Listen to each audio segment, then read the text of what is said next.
आजच्या डिजिटल युगात शिक्षणाला सीमा नाही. परंपरा, वैविध्यता आणि तंत्रज्ञान यांची सांगड घालत भारताची भावी पिढी घडवण्यासाठी महाराष्ट्राच्या कानाकोपऱ्यात अनेक स्तरांतून प्रयत्न होत आहेत. अनेक दुर्गम भागातील शाळांमध्ये आधुनिक तंत्रज्ञान युक्त शिक्षण आज सहज शक्य नाही. पण आता एक अभिनव प्रयोग होतोय ताडोबा अंधारी व्याघ्र प्रकल्प संवर्धन प्रतिष्ठानाअंतर्गत वसलेल्या अतिदुर्गम गावांमध्ये.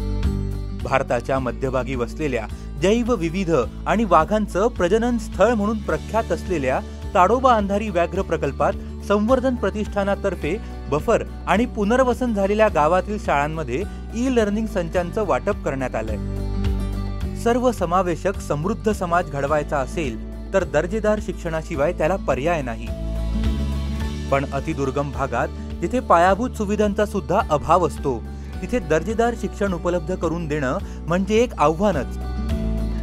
पण यासाठी पुढे आला तो महाराष्ट्राचा वन विभाग. वन विभागाद्वारे व्याघ्र प्रकल्पांच्या अंतर्गत संवर्धन प्रतिष्ठान कार्यरत असतात. या प्रतिष्ठानाअंतर्गत स्थानिक गावांसाठी विविध सुविधा विकास कार्यक्रम राबवले जातात. यातीलच एक महत्त्वाचा उपक्रम म्हणजे शाळांमध्ये ई-लर्निंग संचांचं वाटप. ई-लर्निंगमुळे आता जंगलालगत असलेल्या दुर्गम गावांमधील विद्यार्थ्यांना देखील स्मार्ट शिक्षणाची संधी मिळते.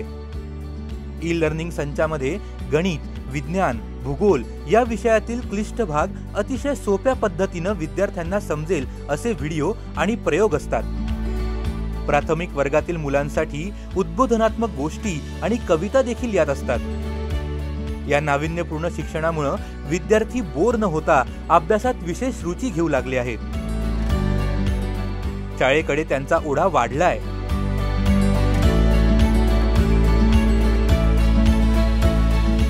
शाळेतील शिक्षकांसाठी सुद्धा विद्यार्थ्यांना एखादा प्रयोग किंवा गणितातील सिद्धांत प्रत्यक्ष शिकवायला अगदी सहज शक्य होतंय. या संचांमध्ये इंटरनेटची सुविधा देखील आहे, ज्यामुळे कधी काही मागास असलेली गावं आणि या शाळा आज आधुनिक जगाशी जोडल्या गेल्या आहेत. येथील विद्यार्थ्यांना जगात होणाऱ्या नवनवीन संशोधनाबद्दल माहिती होते. विद्यार्थ्यांना आज आपलं भविष्य स्पष्ट दिसतंय. भविष्याची दिशा मिळते. भावी पिढीचं भविष्य घडवताना आधुनिक शिक्षणातून नव्या उत्क्रांतीचा मार्ग या दुर्गम भागातील विद्यार्थ्यांकरता अधिक प्रशस्त होतोय यात शंकाच नाही.